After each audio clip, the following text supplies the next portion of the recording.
Here we go. Eat your toast. AUN, American Underground Network.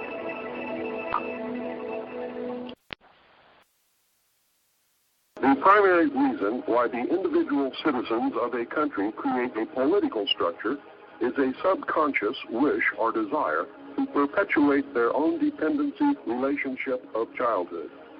Simply put, they want a human God to eliminate all risk from their life, pat them on the head, kiss their bruises, put a chicken on every dinner table, clothe their bodies, tuck them into bed at night, and tell them that everything will be all right when they wake up in the morning.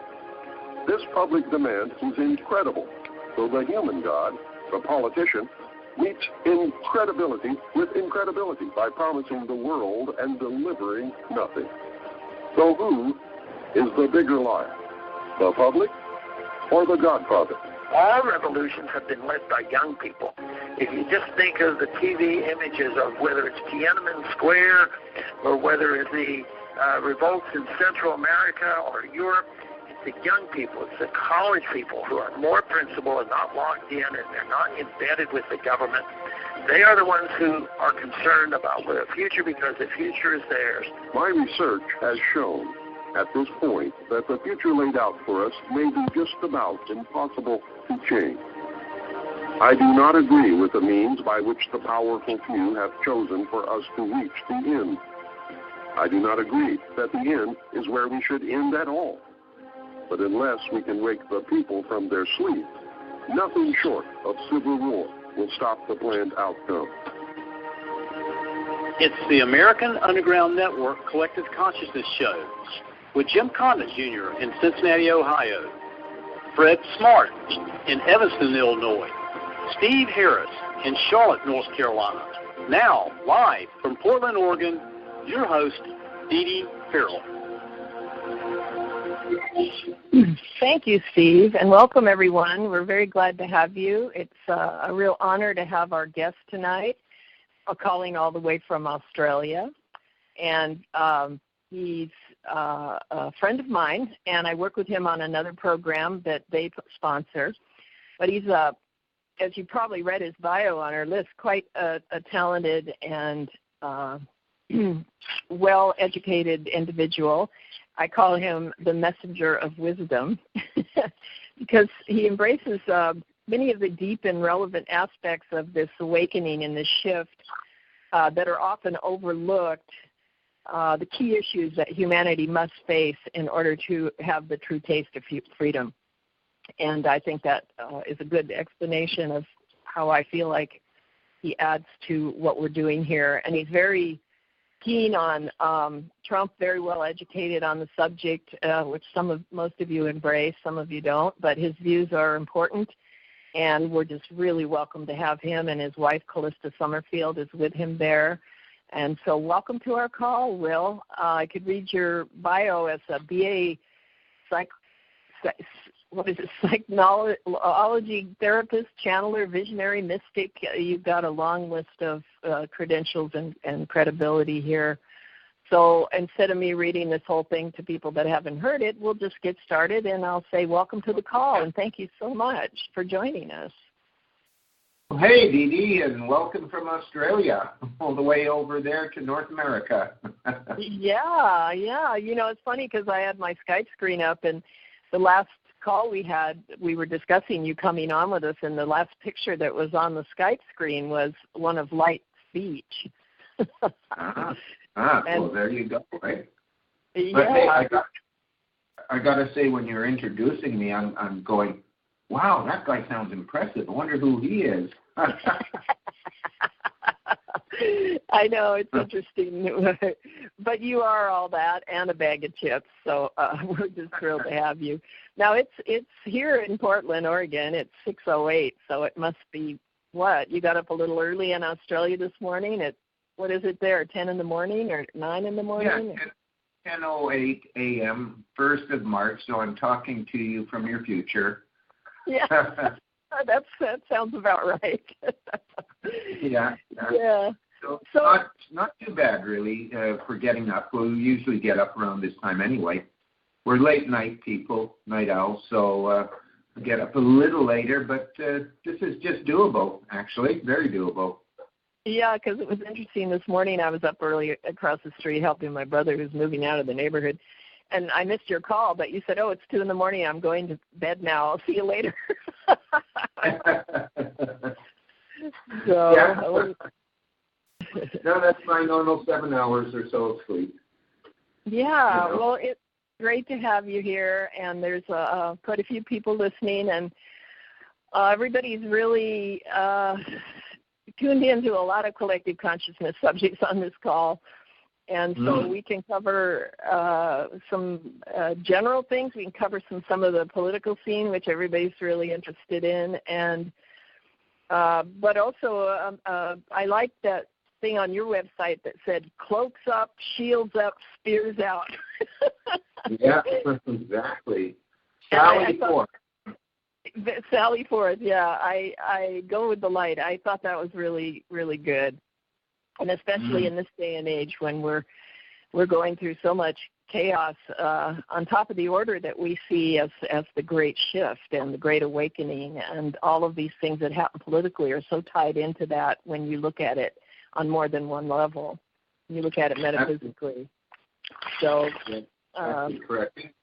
And that's for that little thing we recite. We actually say that when we go forth in the day, if we're going into town, for example, we actually say that as we're leaving our little bit of property here, driving out onto the streets. It's like it just puts a barrier around you, protection around you. I don't know, does it work or doesn't it? All I can say to that is we have a belief that we are protected, and so we go forward in that belief, you know? Yeah, well, it's really necessary when you're sensitive and tuned into more than just the third dimensional mundanities of life, that we're privy to all these forces, 5G and chemtrails, and there's any number of, ways that we can be attacked psychologically, even physically. And so I think it's great to protect ourselves and for everyone to speak those words, whether they're doing it, for the love of their religion or just because they feel like they're vulnerable out there in the world. And I was addressing to you one time, I felt bad about people that couldn't, how do they interpret all this energy, what's coming at us? And you had said, well, a lot of people don't feel it. But I think a lot of people on this call are very tuned into what's going on a lot of levels. I'm sure they are. I mean, the thing about it all is that they being the mysterious cabal, the hidden hand, the deep state, that's the newest and latest term, have for a long while known how to deal with us psychologically, psychically, spiritually, so that they have dumbed down the populace through the propaganda, the mind control of their programming techniques. And it's gotten to a point, I think, that the masses are so asleep that they take as the norm that which we would actually, if we were rationally thinking about it as observers watching it all and looking at it from above, if you will, would think as totally not only absurd, but absolutely dangerous to the welfare of humanity itself. And this is how we walk around. So, what we hold as the norm, if you look at it from that level, is absolutely insane. It's madness, what we hold as the norm, what we say is acceptable and allowable. I jump forward a bit into the political arena right now, where there's many states who are passing these new laws about late-term abortion, infanticide, murder. And we're saying, that's all right, that's okay. This is the depravity of it all. This is the absolute insanity of where they've taken us. But good news is, this is all shifting. And I'm hoping we'll talk a bit more about the positive as we go on. Oh, yes, absolutely. Yeah, go ahead. No, just was going to say, so where do we go from here? Well, what you were saying about, that the infanticide, the murder of these babies, and they want to take him gently out and put him there so that they can harvest the adrenochrome without the baby being traumatized. And I just, after watching the State of the Union and watching all the women in white not applaud when Trump said he was absolutely going to file to the Supreme Court against that ruling, those rulings in those states, New York and Virginia, and now I think New Jersey's joined that fray. A common person, but what it's doing is really it's making more transparent and open source what we're really dealing with, especially in the Democratic Party. And I don't like to do the party thing because there's really a bunch of bad rhinos too, Republicans in name only. But it's just it's an indicator of humanity and the depravity, like you said, and so that stuff has to come out so that people can see it. And a lot of it, of course, we know is being kept from them, and they're getting misinformation and limited information, even from, I would call them limited hangouts, but even from some of the, more well-respected alternative media is not telling the story, and so people aren't seeing it. So. Yeah. That's exactly right. You just mentioned about State of the Union, all the women in their white dresses or costumes, and didn't it remind you of that the series recently, The Handmaidens? Oh, yes. God, The Handmaid's Tale. The Handmaid's Tale, yeah, by a Canadian authoress. Actually, her name just slips by. But jumping back to what you were just saying, Bibi, that I channeled about a year and a half ago something called The Unzipping of America. And this, of course, through my source, which is Cosmic Coordinates. And it really did say that we would be now going into that, which is as if the country itself is unzippered, and all the putridness and the foulness and that hidden is starting to come out. And as I said, this was over a year and a half ago, and we've been watching that. And this was just before Q started up and Trump started to become more vocal about things, although nobody believes him, of course. And that's what we've been watching. All of this foulness is starting to come forth.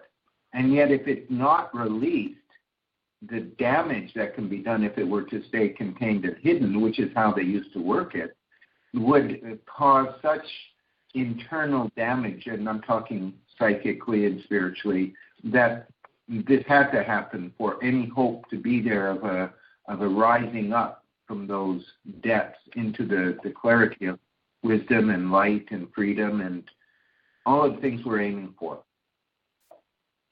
Yeah, and it's coming out on so many levels. I mean, it's not just after Trump, but it's after David Icke getting banned from even going to Australia. I mean, I thought that was really said a lot about the power that he has, and his material is really out there. But I believe a lot of it because I've done a lot of research on it. But for them to recognize how powerful that is to having people understand, and then to ban him from coming into Australia.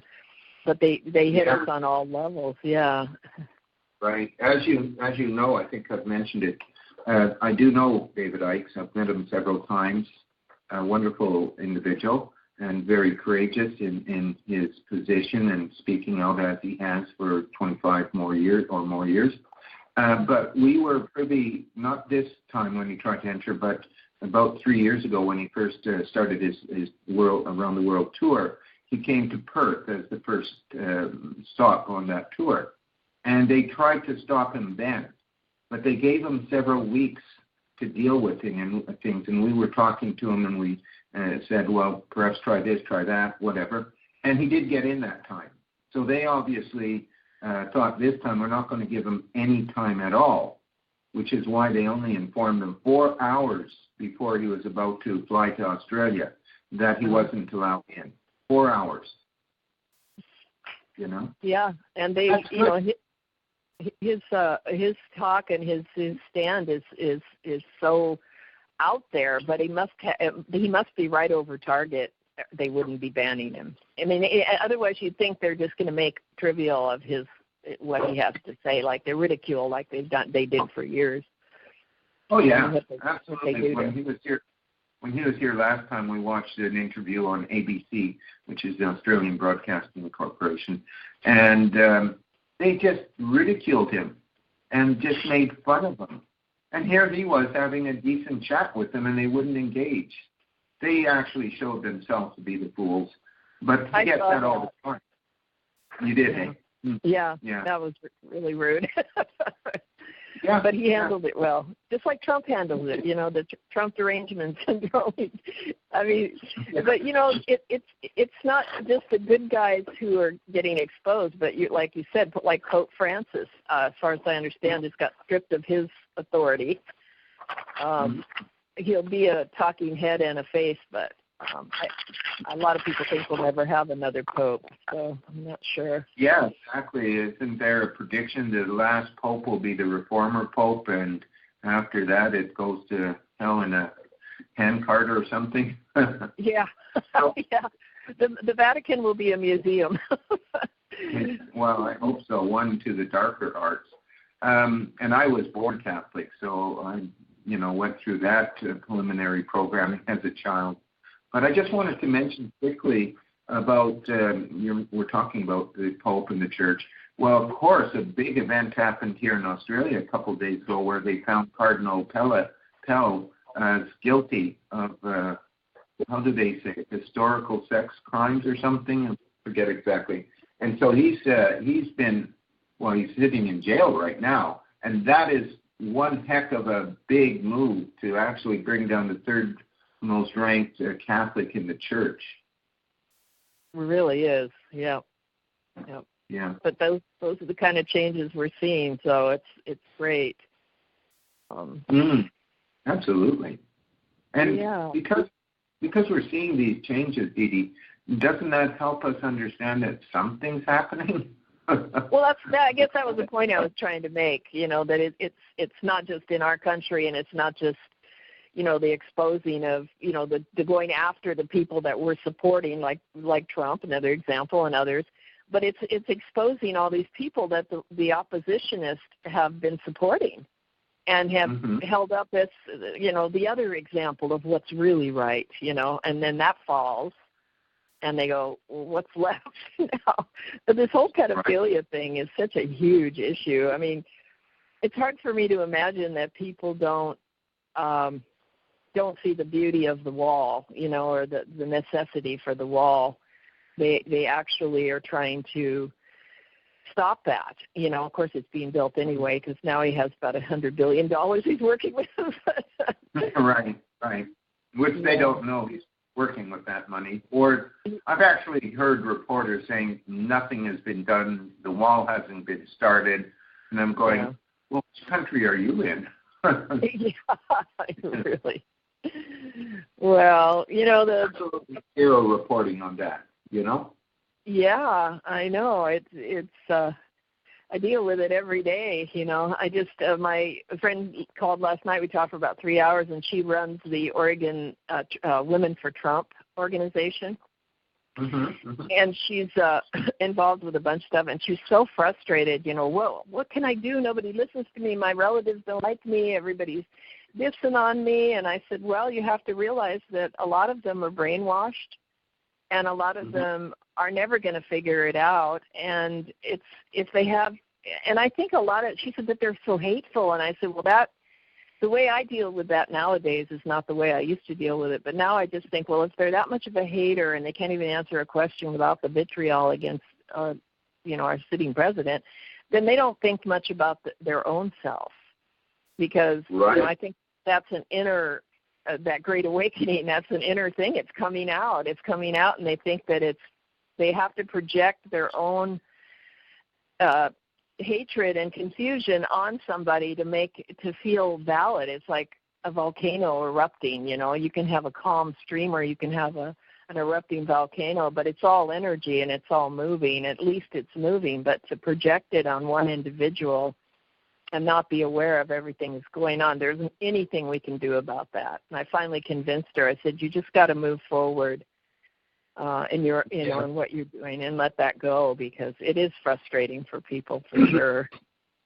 Absolutely, and this isn't simply from just a few people. This is from a, I don't know what you'd even say, how you'd say it, but the mainstream.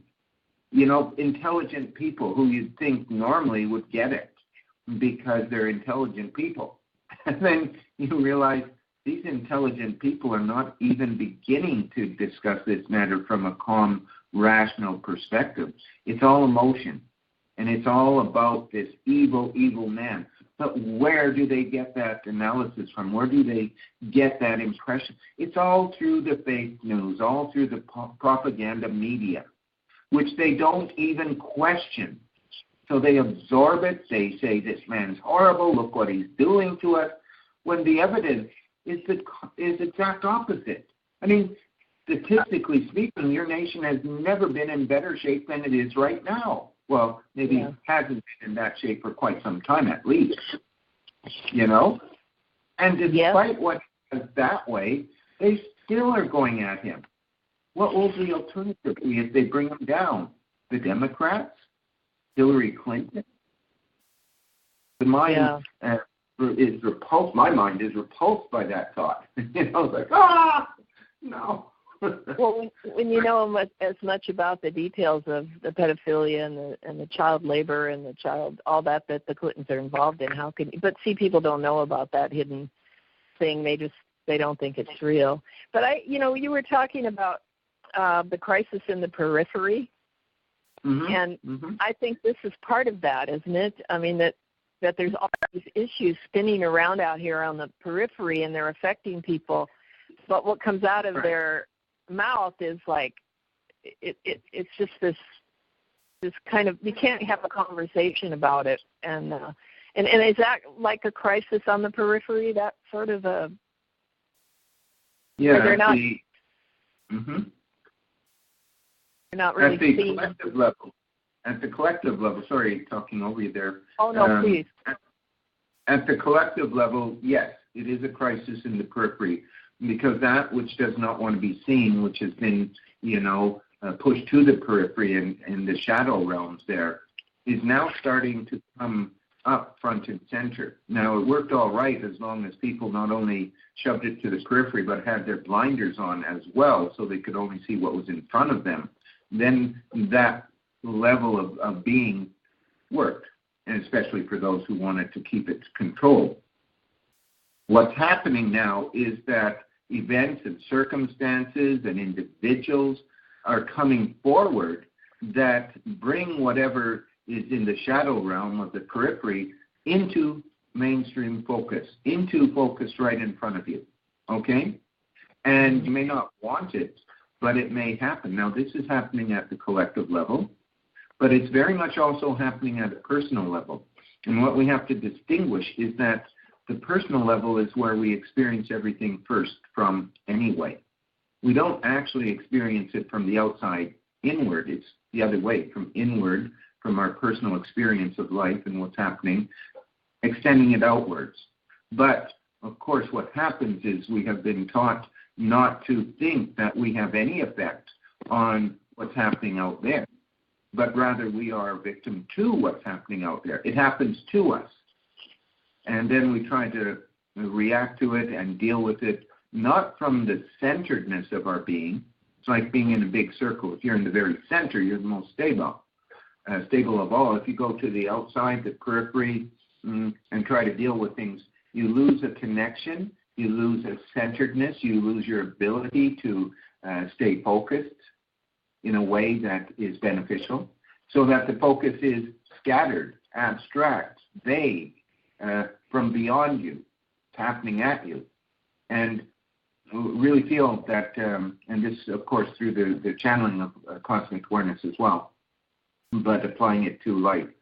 I really feel that what is absolutely critical at this time is to find your centeredness, is to find the balance, becoming, as cosmic awareness says, focused in sacred neutrality, or even just neutrality.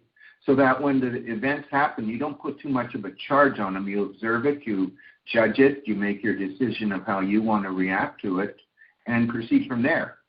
But if you're coming from the crisis of the periphery, when you're on that peripheral edge of things, when you're dealing with the lunatic fringe, and that's in the dark, not in the light, then everything is overwhelming and evil and beyond imagination.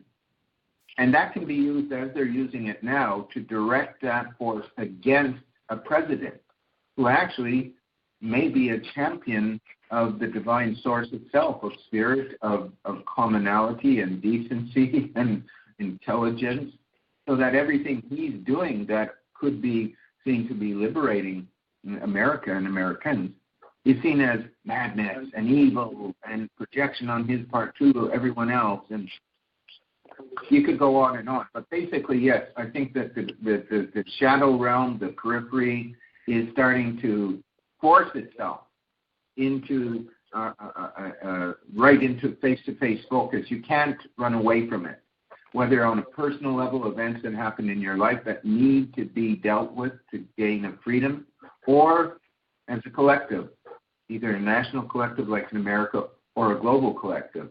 This is all that which now needs to be. You can try to run away. You can put your head in the sand. But my image of the ostrich with its head in the sand always means there's a part, a very vulnerable part that's very exposed still, isn't there? Yeah, to stay stable in your center is really requires a lot of work. You know, they say walk the path. Well, it's not easy. And it takes a lot of discernment to really get what's going on to begin with. I mean, it's complicated when you're getting half the information and you're convinced that that's the whole story, and then you find out that's not the whole story at all, and it changes your perspective. But a lot of the masses are kept from the whole story. You have to really do the work on that path too, is really find out what's true so that you can feel centered about, be stable in your own center about what you're understanding. That's right. But here's my concern, Dede. Okay. I think what you just said is absolutely spot on. And that's how, if you're somewhat a seeker of the truth on all levels, you would proceed. But, of course, most are quite asleep to it. And because they're asleep, they're not even perceiving or recognizing that which they're holding as the truth of their life is not the complete truth, nor are they encouraged to seek further or deeper. Excuse me, just a minute. We're having some background noise. Would someone please mute yourself, *6, because we're hearing whatever's happening in your room. Sounds like someone's got the television on in the background. Okay, Steve, you're going to have to start muting because I can't get them to. Oh, there, it's quiet. Okay, sorry to interrupt you, Steve, but Will, I couldn't. It was distracting me. Go ahead now, if you can pick up your train of thought. Yeah, that's fine. I know what it's like when you got background like that happening. Anyway, yes, and what I'm saying here is that we have to refocus ourselves, and we have the ability and even the capability to make choices towards that, which means we have to face certain things that we may not want to face because, let's face it, it might be of a dark nature. It might be showing something of yourself that you don't want to look at. But if we don't look at the darkness, if we don't look at that which has been released as, again, the zipping of America with all the putrid, black, gooey shit that was coming out, if we don't deal with that, it's going to overwhelm us. So the one path is you choose it, you go for it. It's difficult, it's challenging, but that's where freedom lies, that's where liberty is, and that's where we find ourselves as full and whole, complete human beings.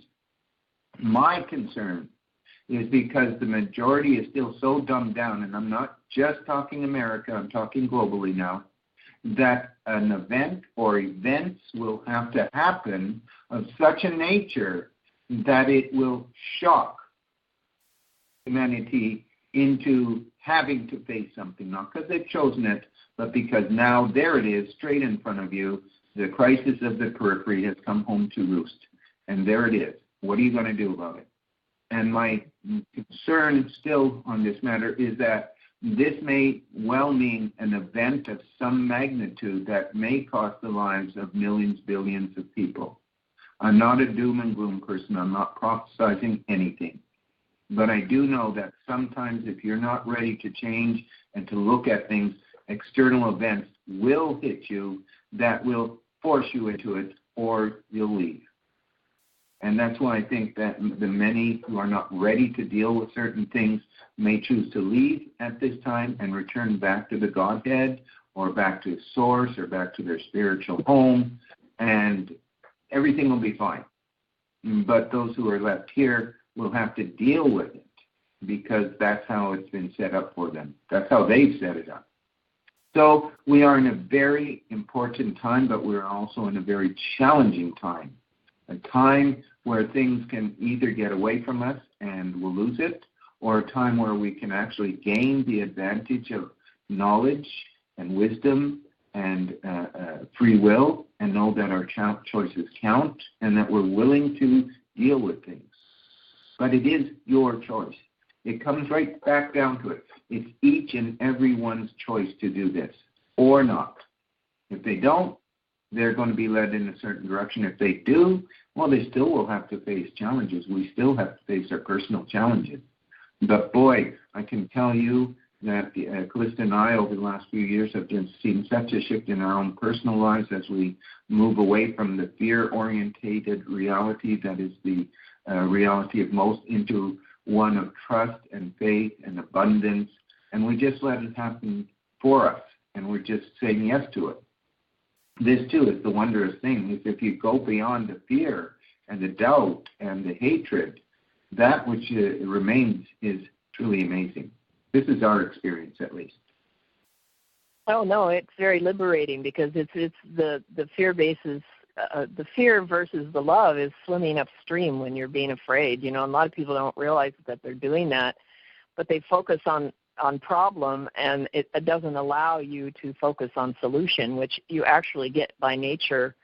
Our nature is this sense of goodwill or well-being, and so when you're focusing on going downstream, you're focused on solution, and they occur, and the solutions occur around you. But resistance comes when you go into fear or you try to control situations and other people that don't feel the same way. I was telling my friend last night, I said, you can't do anything about these people, whether they're your sister or the guy at the grocery store. You know, if they're going to be opposition to what you feel, you can't let that be your problem. And she goes, that's exactly what I've been doing. I said, well, that's what holds you back. It's obstructionism, and it's just that fear. But yeah, the unknown is really a big problem for a lot of people, and but you have to embrace it, you know, and you got to stand your ground, take your ground and hold it.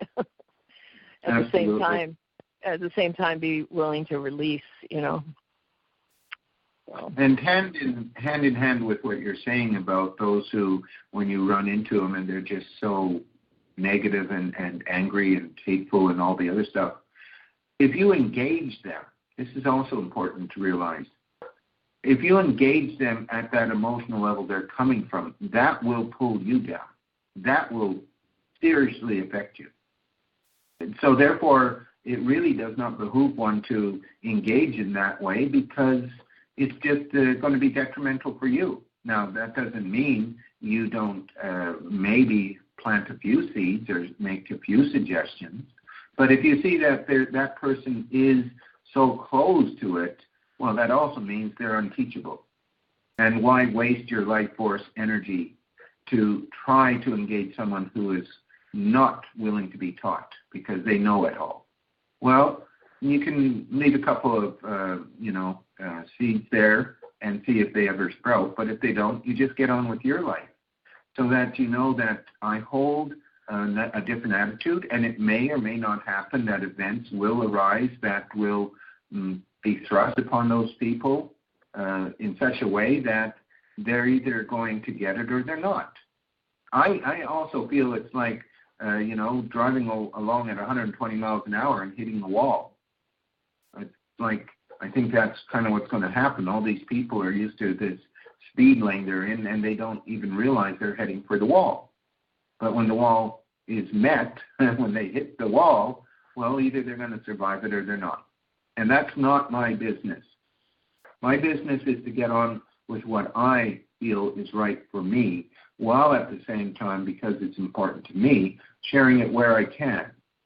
And, spreading the seed hopefully on fertile ground and not on the rocky ground. And if it is so that someone doesn't want to hear what I have to say, I bless them and move on, because my own life is too precious to be dragged down into that abyss of the putridness. Boy, that was dramatic, wasn't it? The abyss of the putridness. Well, when you see it right there on screen, you can't really deny it. It's pretty bad, like you were saying, the infanticide and all that. You were talking, this is going to wax a little metaphysical here, and I hope people are ready for it. You may not even want to address it, but you were talking about these bigger events, which I have some idea what you might be referring to. And some, like a lot of people are experiencing two suns in the sky all around the world. And yet, whenever I've mentioned that, just as an aside to people, they feel that's absolutely impossible. Nobody's seen that. Those are fake pictures. But there's so much footage from all over the world that people seeing these two suns, what they're calling two suns. Can you comment on that? Yeah, we have also been exposed to that and shown that and are aware of it. We have on our site Rainbow Bridges, I got that wrong, Rainbow Phoenix, actually some pictures there of two suns. They're on the forum. They're on the forum, so that's for our members. My wife reminds me. But in any event, those pictures are available all over the place. Now, you can say that's not true and deny it, or you can say, wow, what the heck is this? Now, as you probably know, this seems to be the result of what is known as the dwarf star solar system intersecting and passing through our own solar system at this moment. And this dwarf star, which seems to be on the other side of our sun, contains 8 planets.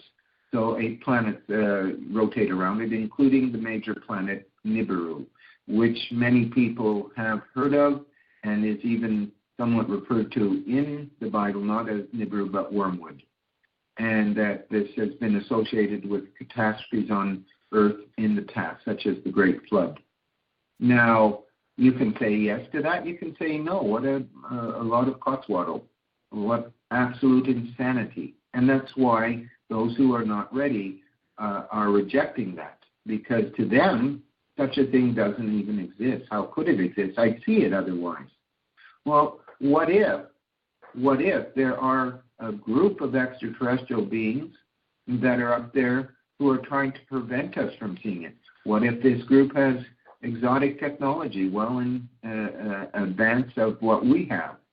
And what if they are able to create a way of blocking such imagery when you look in the sky, you don't even see the second sun or any tracing of Nibiru?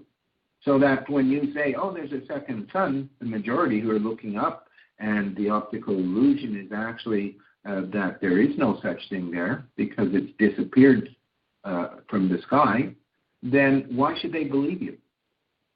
Why should anyone believe the madness of someone saying there's two suns, another solar system coming through, and there's extraterrestrials, and why should you believe any of it? Because common sense tells you it's not true. Well, unfortunately, that is not common sense. As we like to say, common sense really isn't that common anymore, and it's part of it's part of the deception. And so you can deny it. Hey, more power to you if what you believe is the truth. But as I was saying a few minutes ago, I do feel that events of such magnitude are about to burst upon us that many people won't be able to handle that. In fact, I think that's already happening. Some of the acts of madness that we're seeing on this planet. I mean, I'm going to go back to the infanticide bills that are being passed now. Let's call it for what it is. It's an infanticide. It's not late-term abortion at all. It's murder for certain reasons. Well, what if that is grasped as an ultimate insanity? Point I'm trying to make here is that these are the things that are held as normal, which are the illusion, the truth illusion. And the truth that's starting to come through is not going to suit everyone, but it's coming nonetheless. Things are about to happen. Things are happening. You can deny it, but when things erupt around you, are you going to be able to say, oh, I get it now, and go with it? Or are you going to just go down because you can't handle it? So we're talking about major events that we might be aware of that most people think are myths or, have been ridiculing, like the Nibiru. I studied it for a long time, and I really had no qualms about it. But I mentioned it on the call one night when we had a guest, and he just said, "Oh, that's just a story that's been going around. Don't follow that lead." Well, I didn't believe that because I can't dispel it because I don't know whether it's true or not. But I felt like it definitely could be true because I see the effects that are happening. All this crazy weather and earthquakes and all the stuff that's going on the planet. We've got to be being affected by more than just the insidiousness of the paradise, like the paradise fires, the directed energy weapons and the stuff like that. But then we've got 5G and so. But 6G, Trump gets his way, right? Hey, that madman calling in 5G and 6G, what a madness. For those of us who think there's something wrong with 5G, which there is. Yeah. Well, there's a new movie out. I don't know if you know about the movie. I'm trying to think of now what the name of it is. But it's called,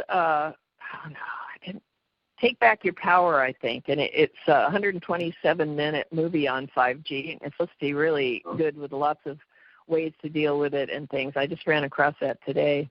But I know that I'm what we call, you were just saying, sacredly neutral about the Q comments made by the Serial Brain, I think was the name of the guy. And the only reason that I used to follow Q because I knew where it was coming from and I knew the guy's bio and I knew how he got his info and he was credible. But when he stopped doing it, I stopped kind of looking because I don't know the source of it. And it's my Capricorn moon. It wants to get down to business and now who's saying that, and where are they getting their info? But I definitely stay open to it because there's room for everything.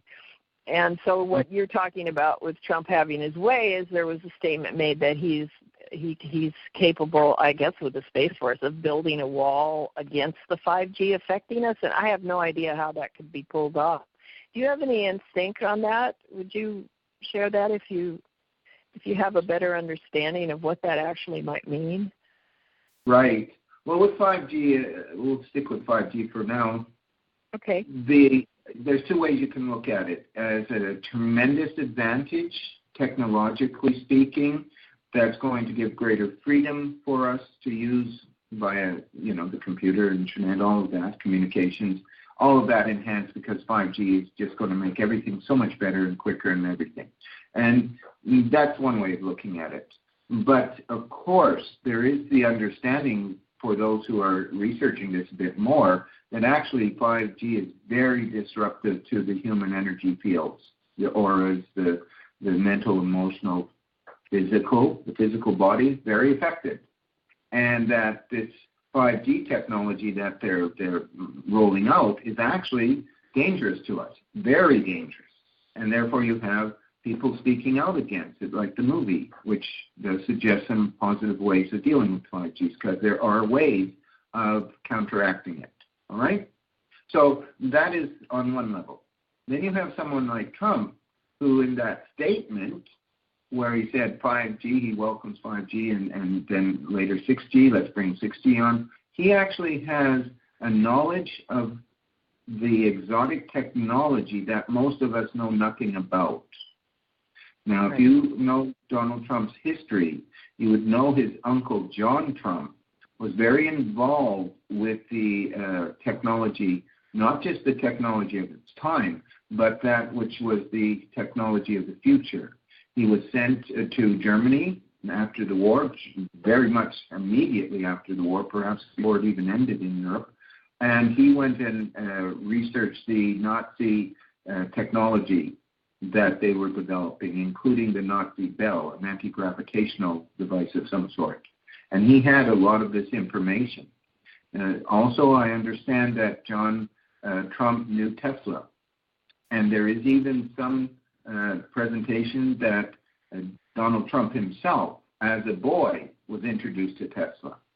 But one thing remains as so, Donald Trump, through his uncle, became aware of technologies available, 30, 40, 50 years ago. And now he is saying things like, bring on 5G. Is that in ignorance? Or does he actually have a knowledge and knowing that the technology that is available, even though humanity doesn't have it, but those who are in power and in control have it, is of a nature that it can neutralize the negative effects of 5G so that it really can be used in the most positive way for the benefit of humanity. And I think that's where Donald Trump comes from on this. He isn't just saying, let's take it and it's good. He actually knows it can be adapted and used in a way that is beneficial. Now, this game player that he is also knows that he can put it out this way or that way. So he's put it out in a way that can challenge and does challenge, especially those who think 5G is a bad thing, which on many levels it is. And, this is the way he plays his game. He doesn't actually show you what he knows. He leads you to where you think he comes from. And he uses that all the time. So I do think he has information. I mean, the Space Force, that's another thing. He knows there's already an existing Space Force. But how, if you have developed such a thing in complete secrecy against the people and not even considering the people at all, how do you, if you wanted to bring this forward to the people so that they're not going to be really pissed off at you for hiding it all this time and creating such problems? And I think that's one of the reasons Donald Trump has introduced the Space Force. It's a way where he'll be able to say, we actually have something. And especially if such an event as this intersecting universe, if it exists, I give that out as a possibility. I personally believe it, but everyone has a choice. But what if he knows that it's there? What if he's already been briefed on it? Maybe he's known about it for dozens and decades upon decades already. This is coming. And what if the Space Force is his way of starting to introduce the alternate civilization? I forget the actual term, but that already exists, that has received the trillions and trillions of dollars, those hidden funds that have disappeared. That's all been going to the alternative civilization. And he knows it, but he cannot just outright state it because, they probably come with the tight jacket and the room with the view for him, Yeah, the 25th Amendment would be all over that. Yeah, well, that would be justification of taking him out of power because they deem this is madness, he's mad, let's take him out of power, 25th Amendment. Yeah, well, all these subjects that have been so heavily ridiculed, like you said, they're coming out smelling like a rose. But thank you for sharing that about Trump because I really appreciate hearing that. I knew a little bit about his Uncle John knowing Tesla, but I think you're right. I get a good feeling for your instincts on that he must know because I trust him. I see him do stuff, and he gives out a little bit of information, and he doesn't seem to care who believes it or not, but people come to understand that he's doing something completely different. Like when he bombed Syria, it was like, he bombed Syria, but he didn't bomb anywhere where he hurt anybody. He bombed an old airfield or something, and then most of the things he shot off didn't even work. And so he found out, this stuff's ancient. We're going to replace these things in case there really is a crisis. That's right. Absolutely, it's a crisis. And this is brilliance. He plays it in the public arena in such a way that they all judge him. I remember Alex Jones there going absolutely nuts on Trump, and I'm not even going to start to repeat some of the words he used. I know, I saw him ranting. It was terrible. It was. And it was like, don't you get it? Yeah. I mean, I must admit, first time I heard it, I was upset. I'm a pacifist, if you will, and who doesn't believe that we need to kill a lot of innocent people, and it upsets me when that happens. So I was upset when I first heard. And then because the information was coming out through Q and other perspectives were offered, that's when I realized, oh my God, he really did only bomb this airfield. He gave the Syrians a warning ahead of the time, so they took themselves away from the airfield. So very few Syrians were killed. And the second time he used the missiles was against certain other bases that were not Syrian. They were the ISIS people. But it was like in response to that chemical attack that allegedly happened, and those missiles on that occasion were used against the ISIS group, the Al-Qaeda group.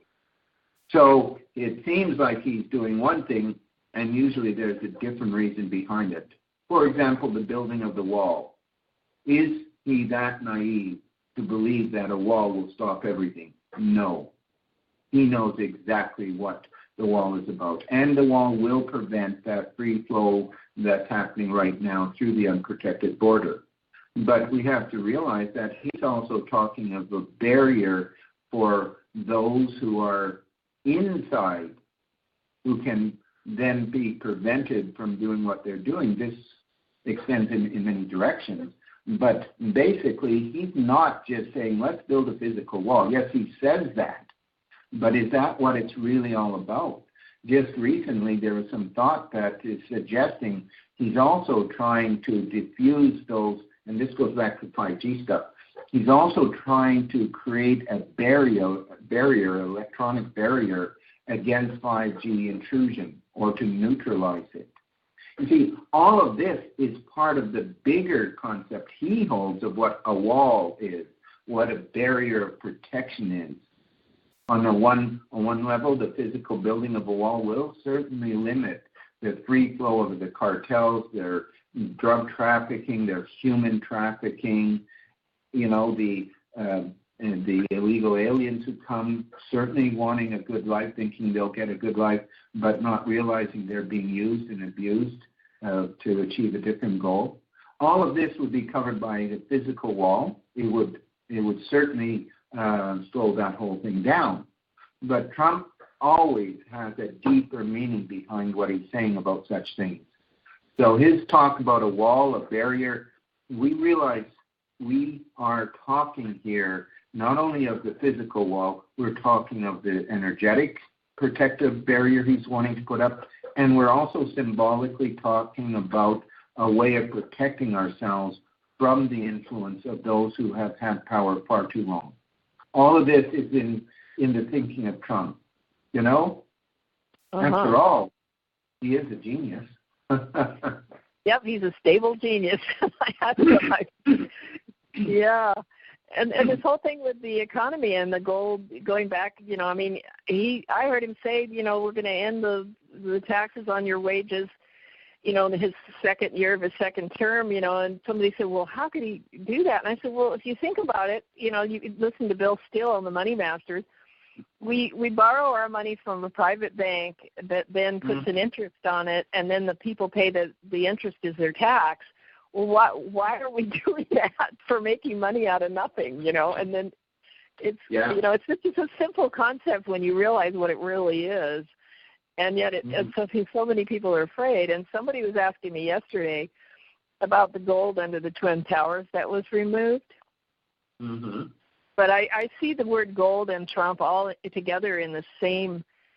It's all part of the change, and that whole economic thing has been such a burden, and the controls over the humanity through the money, which is really nothing but our agreement that we have to stay out of trouble and not get arrested, for doing something and trying to prosper and yet feeling like we're debt is money is debt, in the way that we've been doing it all this time since 1933, all those pivotal. Jekyll Island and all that stuff. And it's all part of the way we are program. This thus is mind control, brainwashing if you want, but it is a conditioning that we accept. What we accept is scarcity mentality. We believe in scarcity, not abundance. This because we live in a system that says you receive nothing unless you work for it. And you have to work hard. And then maybe you'll get a few pennies together and we'll come and take half of those pennies from you so we can govern you, so we can build things for you and do things for you. Well, here's the thing. There's another step beyond this whole taxation thing and what it's about.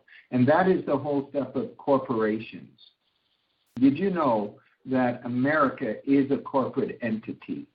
Sure, yeah. Most of our callers know that too. Yeah. Exactly. I assumed as much. So knowing that, this means that when you pay your taxes, the majority of that tax money actually goes to the headquarters of the Corporation of America. And I think I've heard that in London, England, you know, the city, as it's called. But billions, trillions go there. Can you imagine if that money was kept in America and didn't go into the hands of the Rockefellers, the Rothschilds, the Peshurs, you know, it's staggering to think what could be done. And it's interesting also that most of the taxes are not paid by the super rich or even the wealthy. It's paid by the common man and woman. It's paid by the middle class people, you know? Oh, yeah. And people say, well, everybody's basically bad. They wouldn't share their money. And I go, that's not true. People would help. They would be charitable. They would take care, you know, of others. I mean, I think this is a very important fact, actually. This is one thing that they take advantage of. They being, again, the controllers, the hidden hand, whatever. They know that humans are by nature generous, compassionate, want the best for themselves and others. They don't like to see people suffering. They don't like to see horrendous things happening, you know, like in wars and everything. That's the natural state of humans. They take that and twist it around, and then they call it socialism. Oh, we got to take care of these poor children.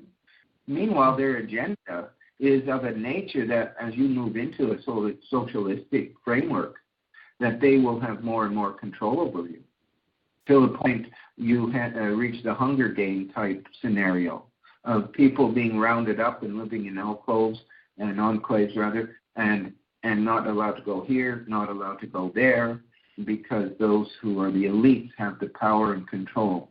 That's called Agenda 21 and Agenda 30.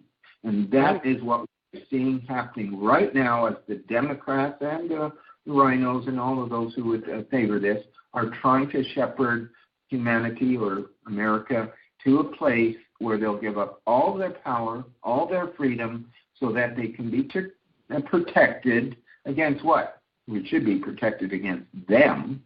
But nonetheless, you give it up because that's the socialist thing to do. We have to take care of all these poor Nicaraguans who come up to America because, after all, that's being social and helpful. And you could go on and on. But the point is they are abusing that. I believe that humans are naturally compassionate and caring and giving, but I also think that's being abused right now and used right now to bring America and the world to the edge and then over the edge. There's a reason for it.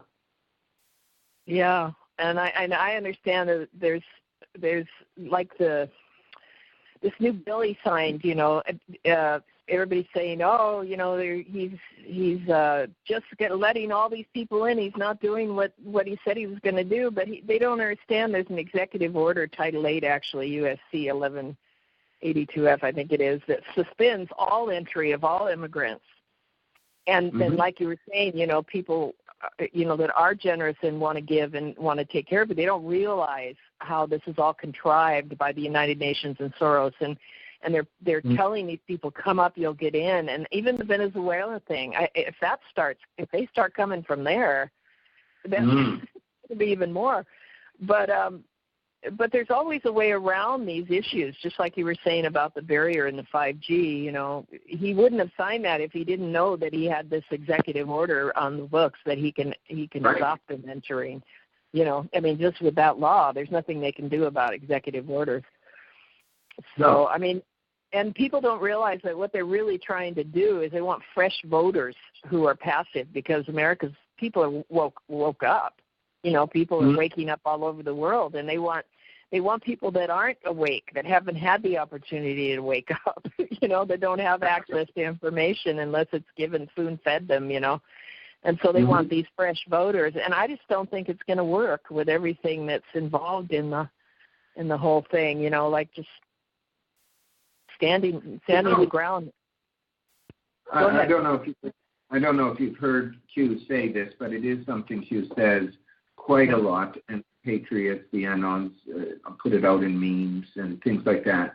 And the saying is, future proves the past. Okay? Now, what he does with that all the time is he'll make a statement. I'm talking Q, and I know it's a collective. It's not a single person, but for the sake of argument, he puts it out. Q puts it out all the time. Future proves past. And he does this by stating something, and then a month, 2 months, 3 months later down the road, then that event happens, and then it's like you go back to the past Q, and that's why they are still relevant, even though there's a confusion of the coding and trip number and all that earlier. And he can then, and it can be seen that what Q said 3 months ago, now you get it. Now you understand, because in this moment, what he said 3 months ago actually proves itself. An example of that was John No Name, as he's referred to, Mr. McCain, former Mr. McCain. And Q said something a month before his death. It was something about the dogs will be released or something, whatever. I forget the exact cue. And 1 month to the day, even almost to the hour, John McCain died. And it had been spoken by Q a month before. Now, it didn't say John McCain's going to die in a month's time. Q isn't as direct as that. But certain clues were given and some reference. There you go, my beloved. There. Every dog has its day. And then a month later, with other references to dogs and McCain being a dog, he died. So that was future proves past. That's just one example of many that are given. That's why this thing really intrigues me, this thing of Q and Trump and how they synchronize their posts. Q will let something out at the exact minute, second that Trump lets it out, and both come forward to Trump tweet and a Q post. You know, that they're talking about the same thing. Now tell me there isn't something up here, folks. Yeah, there is credibility there. I also enjoy listening, and I know you guys aren't a big fan of some people out there that, aren't big Q fans, but the decoding of the Trump tweets by Douglas Gabriel, because he's a former NSA, he was a famous cryptologist in the world. I mean, one of the best in the world. And I used to really enjoy his decoding the Trump tweets, too, because there's so much more there, like you said, wherever you get it. It's good that the Q group and all these groups are looking deeper into what he's saying, because he's not a trivial person for sure. No, he's not. And you talk about coding. I mean, he uses code like crazy. So many times when, he puts out a tweet and he misspells something and everyone's down his throat because, you can't spell, you're an idiot, you're so stupid. He's got an intelligent quote of 156. Duh. I think he can put things together. But in any event, he uses gematria, or geometry can be used on these mistakes, an extra letter here, a lack of a letter there. Capitalizing, Capitalizing, where you just take the capital letters. And if you know gematria, which is, of course, the alphabet is assigned in numerical code, so A is 1, B is 2, all the way along to 26, the Z, as we call it. The right way to say Z is Z, not Z. My Canadian bias, sorry about that. But in any event, he does it all the time. So that things he's saying, while they are interpreted as stupidness by the many in the fake news in particular, is really clever coding. And when you start to be able to break it apart, there is, for example, someone we follow, a man called Serial Brain. Is that correct? Serial Brain? Yeah, that's right. Yeah. That's right. And he does this. And I can admit, trying to follow him sometimes is a bit weird, but to kind of just be open to how Donald Trump's coding works, how Q's coding works, is intriguing in itself and gives you a completely different perspective on the man and of the group, Q. So you've just got to stay in a place of neutrality. Douglas Gabriel, we did hear him, and he went off in a direction that we couldn't follow a year and a half ago, whenever it was. Controlled opposition, Calista says here. But the point is, that doesn't mean we're so close to him that we wouldn't listen to what he's saying and make our own mind up. His newsletters are the best out there, I think. They cover a lot of stuff, and it's really a valuable. I mean, there's some things from other groups that I listen to that I just completely disagree with, but for the most part, I think with the leader technology and the Michael McKibben, the true inventor of the social media and how they're working together with trying to get, having Trump sign that Miller Act and taking back from Facebook and Apple and Netflix and Google, all of those weaponizing and gathering of data of the people, that's his main support team, and I think that's an important position. And I just today sent in the funds to get my new email from Leader Technology because they are going to be victorious, and they're going to use all those billions that they'll make back from all these groups having stolen their intellectual property and their patents, and they're going to fund the alternative media that'll outclass every bit of mainstream media to a point where it probably won't exist unless it can compete with the truth seekers. But I think all of these things that are happening, all these groups that put so much effort in, deserve to be acknowledged, and because it's a lot of work, and you guys know because you run a big organization too, and even if you're a smaller group like we are, of course we were one of the first groups out there doing this format, and we've been doing it for 12 years. And but it's, the Starship Earth is what it's all about and why we all came here at this time. I know there's a lot of masters on the planet, a lot of people here just to add the energy of the love and light to the frequency and help raise it up, because it's the time. We can't get any lower than we've been. And like we were talking about earlier, it's all coming out to be looked at, all of the putrid activities. And so who's ever on the Starship Earth team could be on. I mean, there's thousands of kinds of ships and different jobs that we're all here to do. And I guess it just takes a lot of patience with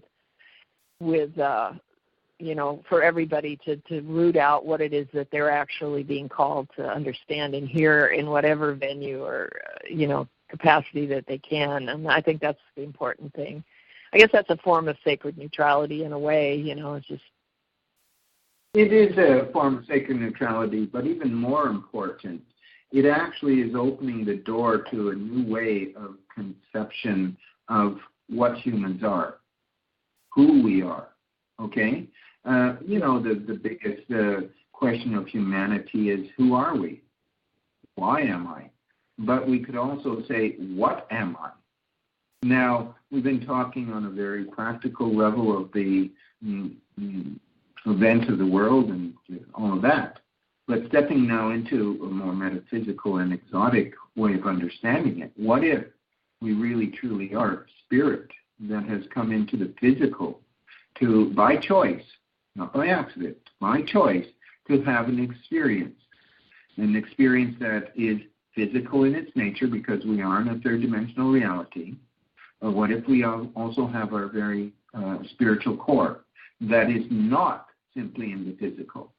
Of course, part of the brainwashing and the mind control is that we are physical and all things physical are the only things that matter. Not things of spirit, not things of emotion or mental or anything, only in relation perhaps to the physical existence. But what if it is so that we are of spirit, we inhabit a body, we come and go from that body every day? It's called dreaming. It's about leaving the body, that part of the mind. What if there's a concept that is so ancient in its nature that explains it all that most people haven't got the faintest idea of?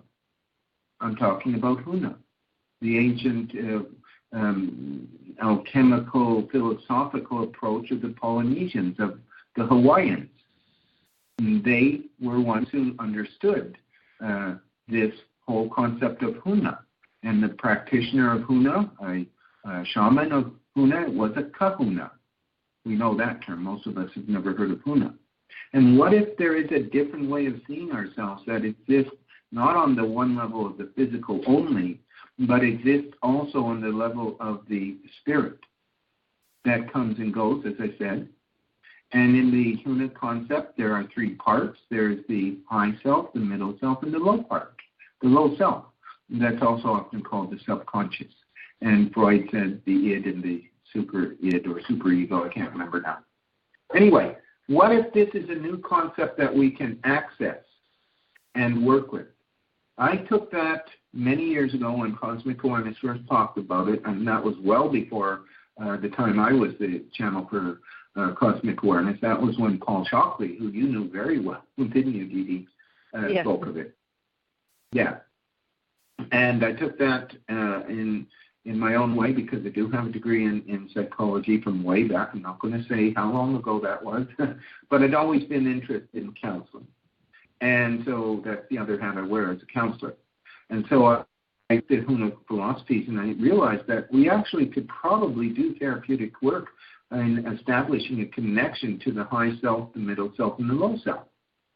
And that's what the nature of my work is, the therapy work I do, which I call trinary regression therapy. It works with our triunal or three-part self.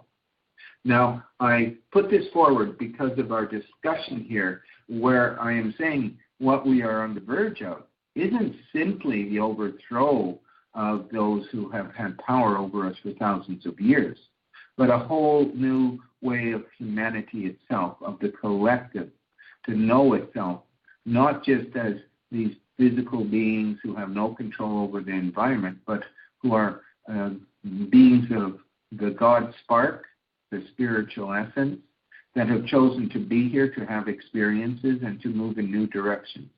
And I think that's what this whole time frame is about that we're in, is that we're seeing the end of the old way, the experiment in consciousness that has captured us for thousands of years, and that a new time and a new experience and experiment in consciousness is beginning now.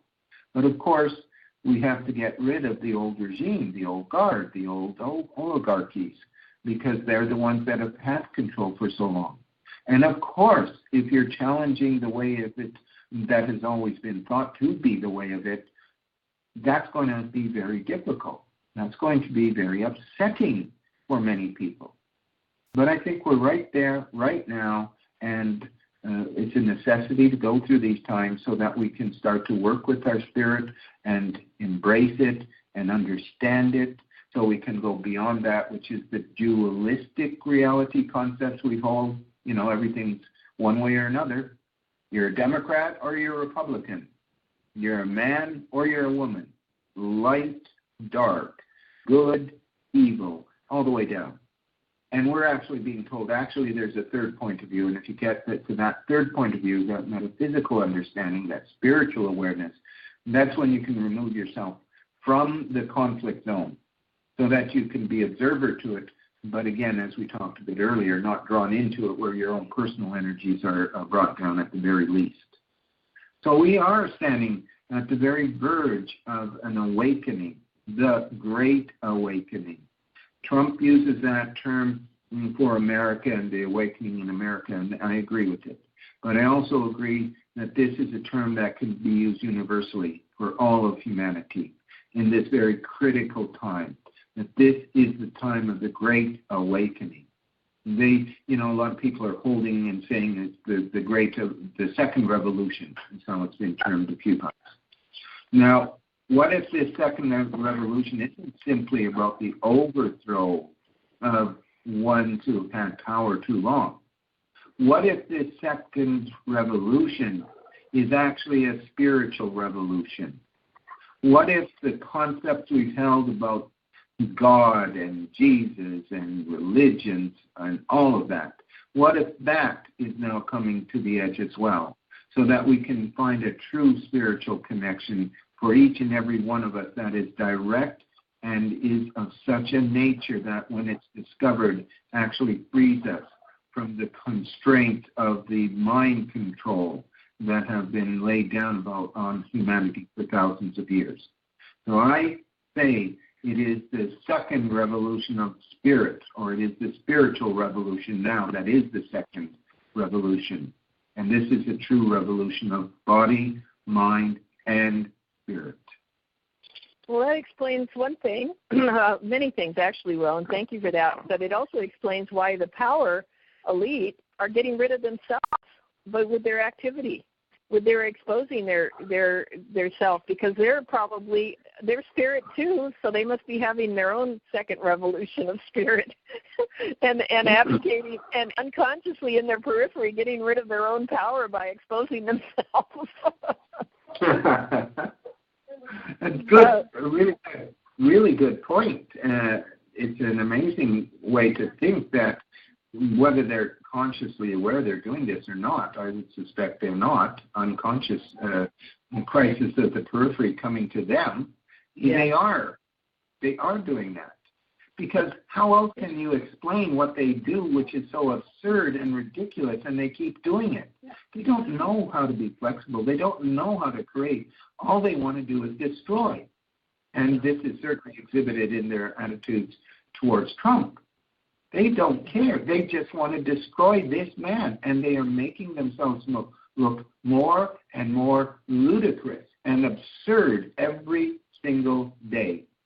I mean, you just have the Cohen stuff happening. It's even happening still right now. And wasn't that an absurdity, some of the things that they were saying, the Republican rhinos and the Democrats? But then you had Jim Jordan and others like him. And it's like, it's here common sense and decency prevail.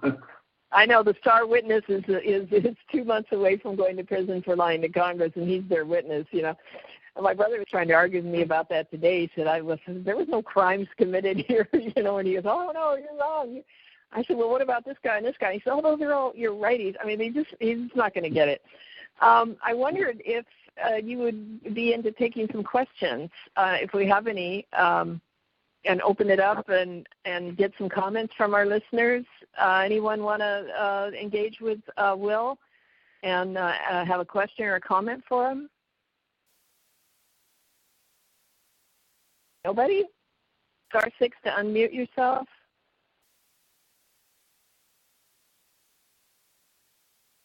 How about you, Al Jordan?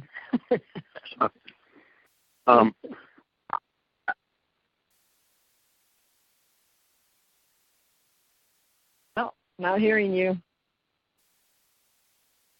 Let's see. Anyone else interested in asking something? Betty Smith was asking me about Netanyahu earlier, but she's dropped off the call. And so I didn't have a chance to ask you. I know he's been indicted or something. But anybody want on Talkshoe? You're unmuted if you want to join from the radio. Speak up. This is Al Jordan here. You were talking to me. I thought I was muted. Then I actually muted myself. Yeah, I know. Yeah, hi, Al Jordan. I'm doing everything backwards these days. Yeah, this is another Aquarian in our team, which Will is as well. Everyone, but well, good evening, Will. I'm an immediate suburb of Washington D.C. Actually, in a place called Potomac, Maryland. and I'm also from the Vietnam era. I watched the U.S. come out of Vietnam, not because it made any sense that we went in the first place. We seemed to just sort of leave Vietnam because the general population seemed to just want, in general, that we were trying to reject the power relief at the time. Seems like we're in the same situation right now.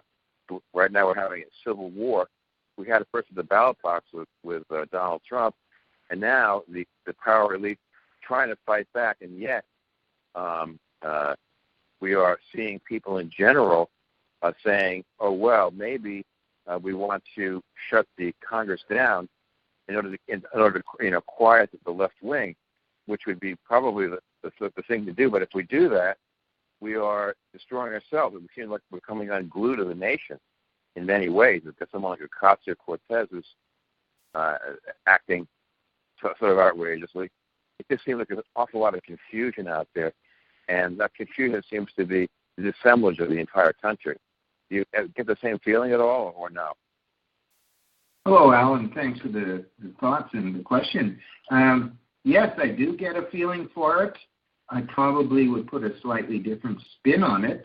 The spin I would add to this is this madness has to come out.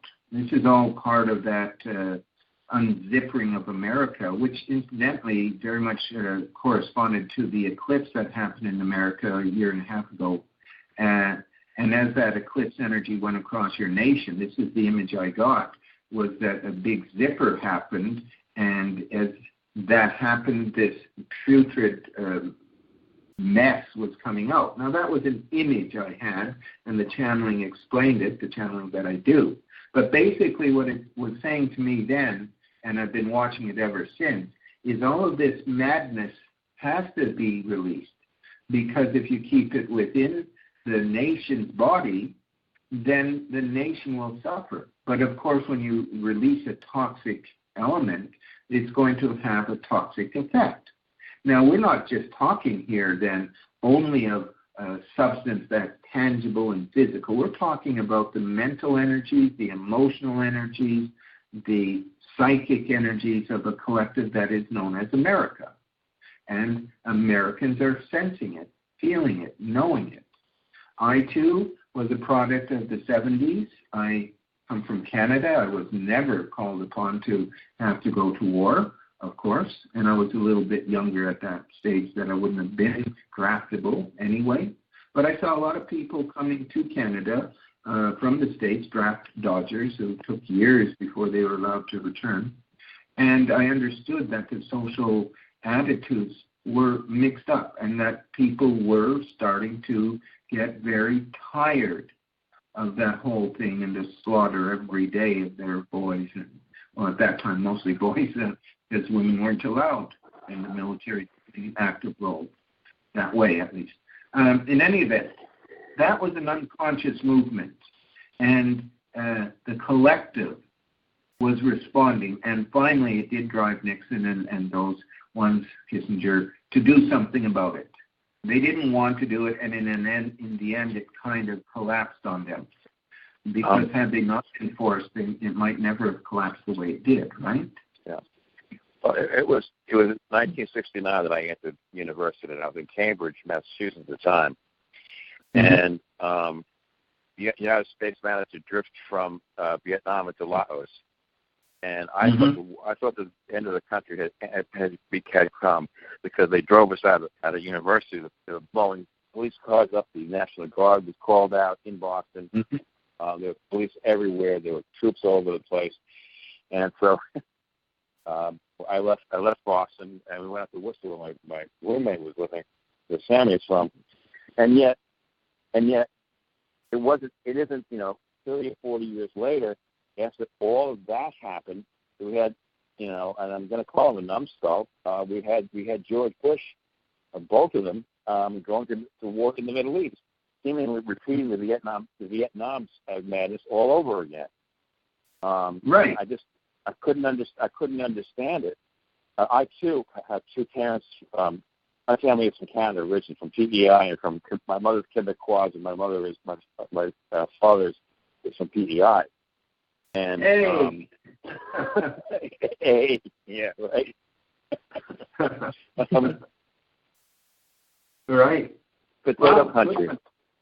Potato country. Yeah, that's right. Yeah. And so, I wonder about, am I going to end up back in Canada again, some 50 years, 100 years later, or will I go back to Europe? Where this country is going, I have a British wife, and thinking maybe I should move back to England. Maybe go to the Med. I don't know. No, you don't want to do that. Yeah, go back to England and be part of Brexit, and all the confusion there. The interesting thing is that what you're really saying here is we're seeing a cycle return that we saw 30, 40 years ago, those of us who are old enough to remember. And it's true. One thing, though, I find is completely different this time is that back in the 60s and 70s, I think the young, we were kind of politically aware, socially aware, and now the millennials, who are the youth that we were once upon a time, are here protesting, but they are not politically aware on the whole. I'm not saying there aren't many who are, because there is. But we look at Ocasio-Cortez there, and we think, what the? I'll leave it blank. What we also have to understand, and the Bushes certainly showed us this, is that this has been controlled all the way through. They have just returned it back to a place that it had been 30 years ago and are trying to do it again, hence the Middle East, hence the CIA involvement, deep state involvement, Al-Qaeda, ISIS, all of it.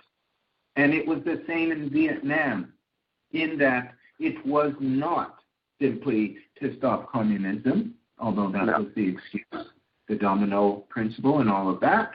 It was about the fact that there was a purpose and an objective, and the Vietnamese at that time, even though they were the gooks and the enemy and all of that, were just simply people who were freedom fighters for their own liberty and their own nation. Okay? I think we wanted to try out our weaponry without going to full-scale World War again. And I agree. It turned out that our weaponry, as good as it was, couldn't undo the will of the people.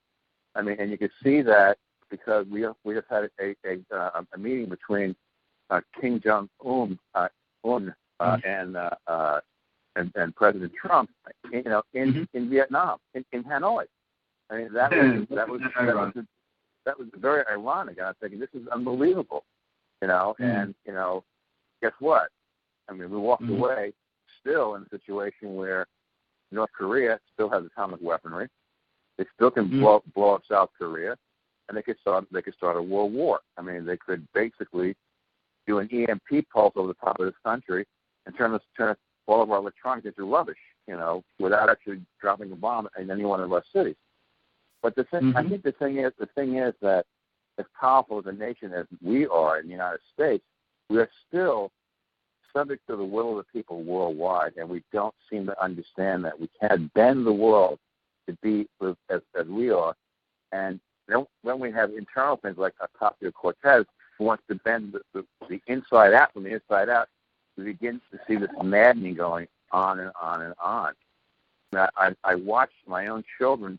I did a lot of volunteering when my children were in school, and I was at my children's high school more than I was able to in high school myself, doing volunteering in the booster club and all that. And I saw an entire generation of children not being educated. Basically, they are child daycare centers. They are not in places of education. We're not teaching our children to think whatsoever. And they weren't reading the great novels. They weren't reading the great literature. They weren't doing the tougher math, in my personal opinion, etc. And we see what's happened with people like Ocasio-Cortez, who really, she went to a very fine university, Boston University. She shouldn't have been able to get out of that school with a degree, and yet here she is in the Congress of the United States. And she's just a product of what's happened to our children. Guess what? I am responsible for that. Because I couldn't figure out how to control what's actually going on in the in our school system, our public school system, where my children were. They were first going to private schools, and then we moved from New England down to Potomac, which is, in Maryland, and put them in the public schools. I wish I'd left them in private schools because basically the public schools are rubbish in this country, and that's the problem that we got. What was that called? Common Core or something that they tried to establish, which, if I'm not mistaken, Trump has swept away. Yeah. The Blue Ribbon Schools and Common Core is absolute rubbish. Yeah, exactly. But Al, the thing here, Al, is to understand all of this is by design. We have to finally understand that there is a group above the middle management group, which is your politicians, even your president on some level. It's middle management. Sure. And that beyond that, there is that group who are directing, who, irony by design, talk about Vietnam being the meeting place. Irony by design. They know it. They choose it. They put symbols, and all of this is there. So we have to step beyond them. We have to go beyond this. Oh, they're doing this and they're doing that. Oh, okay, they're doing this, they're doing that. So what? You see, the point of it is that really it isn't about treating the collective, although that is the ultimate goal. It's freeing yourself. You've got to be the starting point, Al, because if you're not, then they will be controlling you. You mentioned a moment ago how these things are, they could, North Korea has weapons still. It could explode an EM pulse over America. It could destroy. I say at that point, step away from that. Sure, it could happen. I'm not a denier. But what if what we believe and how we hold it and energize things is that which we will then experience? You could go down that rabbit hole and things are very strange when you go in that direction. Or you could stay in that victim mentality that says these people can do something to us, others can do something to me, I have no control, I can only be this recipient to whatever their hatred and violence and anger is, and I can't support that totally because of the spiritual understanding I have. But I can understand why people would hold it. This is part of the mind control then still. But think about this for a moment. The Europeans that are in this part of the world, they escaped from a totalitarian or feudalistic society in Europe, many of them, and decided to come to this country. And what are we doing? We're recreating exactly the same thing. I have a very good friend in Edmonton. He wrote the Economics of Happiness. His name is Mark Nielski. And Gotta stop you. That's my cousin. Mark is? Mark is my cousin. Oh, he's been a guest on our call before, Will. Oh, my goodness. Wow. Small world. Wow. When you mentioned Edmonton, I thought, okay. And then you think Mark, my cousin Mark, who I used to, he's my cousin. Oh, that is remarkable. That is funny. Well, actually, Mark was out being in the snow this past week. He sent me some pictures of, he went to the mountains. I said, you know what, Mark, I'm glad you like snow. He lives in the snow. He seems to love it. Yeah. No. I say to him, I always kid him. He says, what is going on in America? I said, well, first of all, Mark, you're a German emigre, but the fact of the matter is you live in a civilized country, and I don't. He just cracked up. And I got to say, our background is actually Austrian. His is Austrian German. But anyway, small distinction. But this is it. Canada still is a different country. Australia here is different. America is quite a unique and wonderful country in so many ways, and yet a very restricted and ensnared country as well. Yeah. But we have to look at this from those levels. And incidentally, I do have my cousin's book. I know it. He does. We had some good chats over it. And this is a person, my cousin is one who's spiritually becoming aware and seeing things from the standpoint of economics and everything, and presenting a holistic view on things, which is not necessarily accepted by many, you know. Yeah, he's writing another book now with another man by the name of Robert Dellner. Dellner's outside of London. Dellner was the Saab heir. You may know about the book that he's writing with Robert. And they were in Baltimore 3 months ago when I met the two of them for 3 days. We were just having a little bit of a conference in the city, and he was just talking about the raising of consciousness, and he's got something called Soulcraft. Now you may have seen his stuff, 32 question questionnaire, and he provides a graphic, showing how your soul is designed. Dede's taking this. It's fascinating. It is fascinating. I'm trying to get him. Right. I'm trying to get him to put out to 500,000 people, but he refused. He's a bit ornery at times. I love him. Oh, okay. He's an ornery character, but who's this, Mark or this other gentleman? Dellner's a different guy altogether. Dellner's, very much heads-on business and all of that. He's the other Saab heir. Living in England. I'm thinking to myself, what are you living in? Why are you not living in Sweden? Because my mother and my brother living down in the Med. I don't want to get involved in that conversation. There's something wrong with this. But anyway. Right.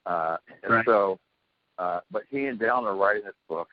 But Mark he spends more time thinking in remote places than he does at home with Jen and his two girls and his cat, literally, who I see all the time, But it's interesting. It's interesting to listen to Mark. He's just got back, as a matter of fact, from a 5-day stint, in the show. And it's interesting to see. I'm always intrigued when I go talk to him for a couple of days how he's changed. I have to tell you, some of the stuff that he does is maddening. Because I just go, I can't understand what you're talking about half the time. Right. So what's interesting to me isn't just the synchronicity of you knowing Mark and all that. I haven't actually talked to him for years now. Once I moved to Australia 6 years ago, and we weren't in much community. I mean, after all, he's from Edmonton. I'm from Calgary. Calgary is a much bigger place than Edmonton. Oh, I'd say. It's a rivalry between the two cities in Alberta. I get it. But in any event, when the last time we talked, maybe 10 years ago, we had a great talk. And I think the last time I saw him was at my grandmother's funeral. But anyway, the point is, it's amazing to me that when you start digging, you come across these kind of connections over and over again. And this is one of the most striking I've ever experienced for myself, But these acts of synchronicity that are happening are very important because we have to see this as a way of communication from those levels beyond the physical. And it's real. It's actually happening. And that's the kind of way we can find a new level of guidance in our lives. Consider what you might call a coincidence. I didn't know you were from Canada. You didn't know that I was from Canada. I was on this phone call by some odd chance. I've not been on this phone call for a month, right? I just got to call in, right? And suddenly we discover that we have you have a bloodline in common. And I met Mark 3 or 4 years ago when he was trying to save all of Canada from a madman who wanted to post all the land of Canada behind a cryptocurrency. And I told him, get out of it. You're going to destroy your reputation. And that's how our friendship began. So it's an interesting dichotomy of things that's happened with Mark and I, and we became instant friends. I don't know why. I felt compelled to call him. I saw him on the website. I said, "You got to get off this website. You can't continue to do your wellness surveys and doing your economics of land management for these people because what you're doing, you're playing into an evil spirit." And that's David Cam for Mirthfell. I said, "That's enough of this," and he stepped away. Not because I have any great power over Mark. he saw the wisdom of it, that he was being distracted by what he thought could be something to reclaim. Edmonton, as you know, is getting polluted by oil pollution, and I'm trying to help figure out a fund right now to clean the pollution up in Canada, because I understand how to fund those kind of reclamations. I ran AIG oil rig in New York City for a number of years. They built it to reclaim polluted lands, and in fact, the Exxon Valdez was the biggest lost claim I ever had to begin with, and that's sort of how the conversation with Mark and I began, and it still continues that same way, about reclaiming the earth for what it was and what it is, and trying to figure it out. And I keep threatening to move to Edmonton and claim, don't do it. It's driving me crazy. Yeah, I would say don't do it, because I'm not an Edmonton fan. No. It is funny, though. It is. And yes. Go ahead. No, I was just going to say,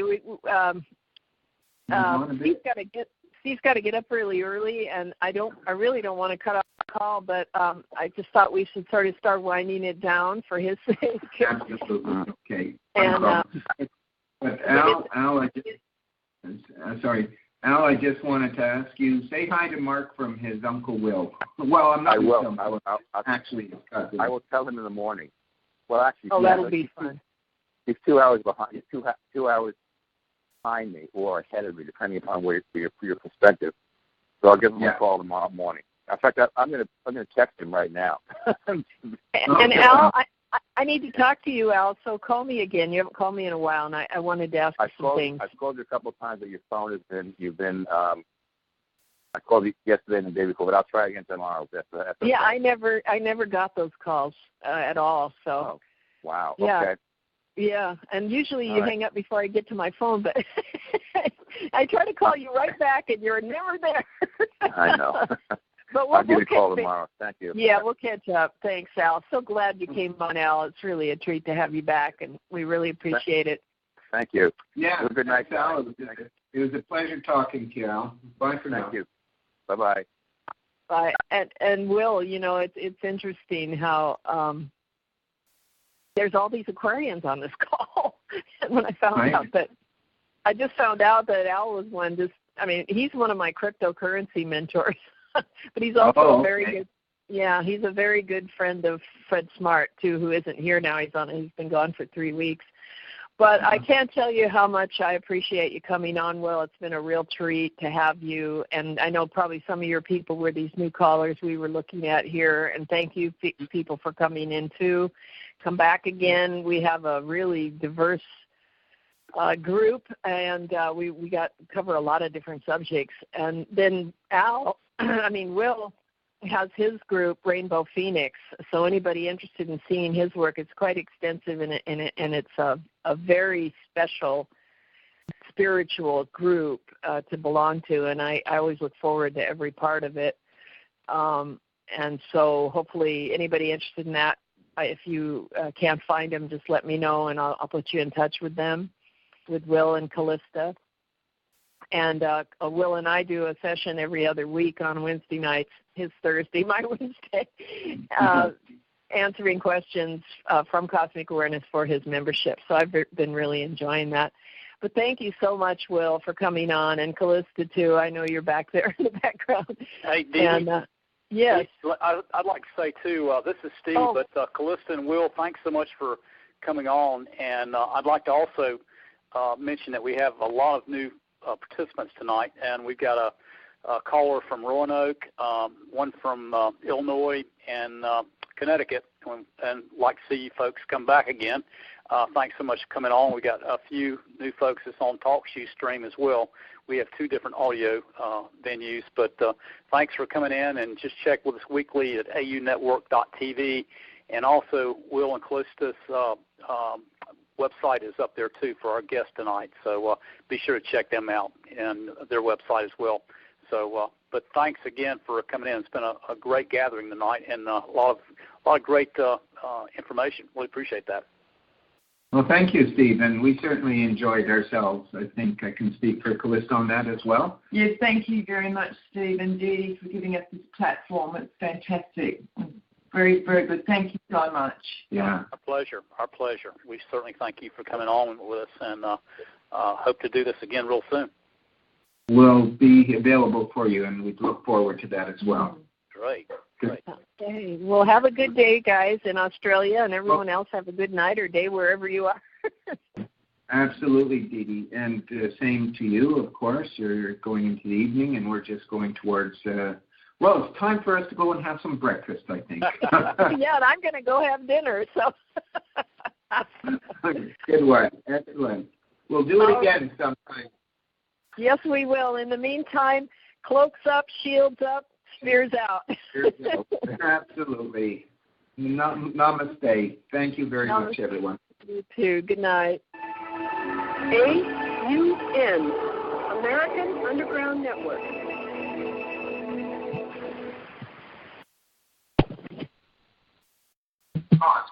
Okay.